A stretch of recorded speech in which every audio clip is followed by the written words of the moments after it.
آ رہا ہوں. تاجروں میں کمائی کا مہینہ نہیں ہوں, نئے کپڑے سلوانے کا مہینہ نہیں ہوں. میں اس لیے نہیں آ رہا ہوں کہ تم عیدی خریدی کے نام پر پورا مہینہ بازار میں نکال دو. میں صرف تمہیں بھوکا رکھنے کے لیے نہیں آ رہا ہوں. عبادتوں میں دکھاوا کرو اس لیے نہیں آ رہا ہوں. زکوٰۃ اور فطرے کے نام پر نام و نمود بٹورو اس لیے نہیں آ رہا ہوں. افطار پارٹی کے نام پر فضول خرچی کرو اس لیے نہیں آ رہا ہوں. عبادتوں میں دکھاوا کرو اس لیے نہیں آ رہا ہوں. میں اس لیے نہیں آ رہا ہوں کہ تم روزے رکھو اور پھر سارا دن سوئے رہو. روزہ رکھو اور فون سے چپک کر بیٹھ جاؤ. اس لیے نہیں آ رہا ہوں کہ افطاری کے موقع پر خوب پیٹ بھر کر کھاؤ اور عشاء اور تراویح کی نماز قضا کر کے خراٹے بھرو.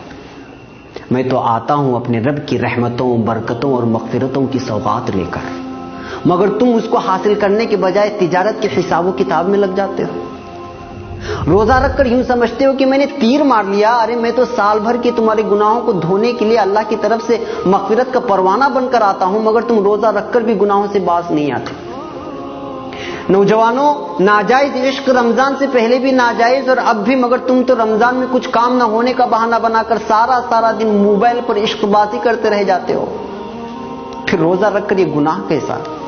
غلط ویڈیوز اور موسیقی سننا ہر وقت حرام, مگر یہاں تو روزے کی حالت میں یا تو سو کر یا پھر موبائل میں گزارا ہوتا ہے. میں اس لیے تو نہیں آیا. میں رحمان کی رحمت بن کر, غفار کی مغفرت بن کر آیا تھا, مگر تم نے تو میری رتی برابر میزبانی نہیں کرتے, اور جو کرتے ہیں میں قربان جاؤں ان پر. میرا یہ ایک دن نہیں گزرتا ہے اور وہ افسوس کرتے رہ جاتے ہیں کہ ایک دن گزر گیا, اور پھر رات دن قرآن کی تلاوت سے, تسبیح اور نمازوں سے, دعاؤں اور التجاؤں سے اپنے رب کو منانے کی کوشش کرتے ہیں. ہر پل وہ اپنے خالق سے اپنے گناہوں کی شکایت کرتے ہیں اور رحمتیں لوٹتے ہیں, برکتیں حاصل کرتے ہیں, مغفرت کے پروانے اپنے نام کر لیتے ہیں. میں آتا بھی اسی لیے ہوں, تم بھول مت جانا. میں جب تمہارے آنگن میں قدم رکھوں گا تو میرا ہر لمحہ ہزاروں لمحوں سے بہتر ہے, کیونکہ میں ایسا مہینہ جس میں ہر لمحہ اللہ کی رحمت برستی ہے.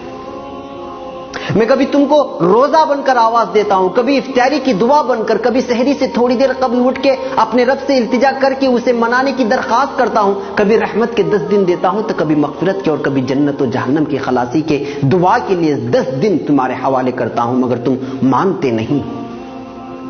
ارے ہوش میں آؤ بھائی, میں آ رہا ہوں. کہاں کھو گئے ہو؟ 11 ماہ گناہوں کے دلدل میں ڈوبے رہنے کے بعد اپنے گناہوں کو بخشوانے کے لیے میرے رب نے تم تک بھیجا, تو تم روزے کے نام پر خالی پیٹ رہ کر وہی جھوٹ کے انبار, غیبت کے بازار, بات پر تکرار, عید خرید کے نام پر بیوی سے انبن, پڑوسی سے تعلقی. ارے ہوش میں آؤ, اگر میں چلا گیا تو موقع ہاتھ سے چلا جائے گا, اور لوٹنے کے لیے 11 مہینے لگ جائیں گے, اور زندگی کا کوئی بھروسہ بھی نہیں کہ اگلے رمضان تک تمہاری سانس چلے کہ نہ چلے. پاگل نہ بن, تیاری کر میری میزبانی کی اور میری مہمانی کی. دل سے کر, خلوص سے کر. دکھاوا میرے رب کو منظور نہیں. جو بھی کر تنہائی میں اٹھ کر اللہ سے التجا کرتے ہوئے کر. ابھی سے مانگنا شروع کر, کیونکہ نیک اعمال کا کرنا بھی اللہ کی توفیق سے ہوتا ہے. میری میزبانی کا مطلب یہ نہیں کہ گھر میں کھجور اور افطاری اور سحری کا راشن جمع کر لے. میری میزبانی کا مطلب ہے نماز, تراویح, تلاوت قرآن, گناہوں سے اجتناب, جھوٹ, غیبت, فحاشی, ناجائز عشق بازی اور بازاروں کی زینت بننے سے خود بھی بچنا, اور گھر کی خواتین کو بھی اس سے باز رکھنا. میری میزبانی ایسی کر کہ تیرا رب تجھ سے راضی ہو جائے, اور جب رب بھی راضی ہو جائے تو اس دنیا سے کیا مطلب جو ایک دھوکے کا گھر ہے. جی ہاں, دھوکے کا گھر. اور ہاں, میری راتوں کو یوں ہی غفلت میں سو کر برباد مت کرنا.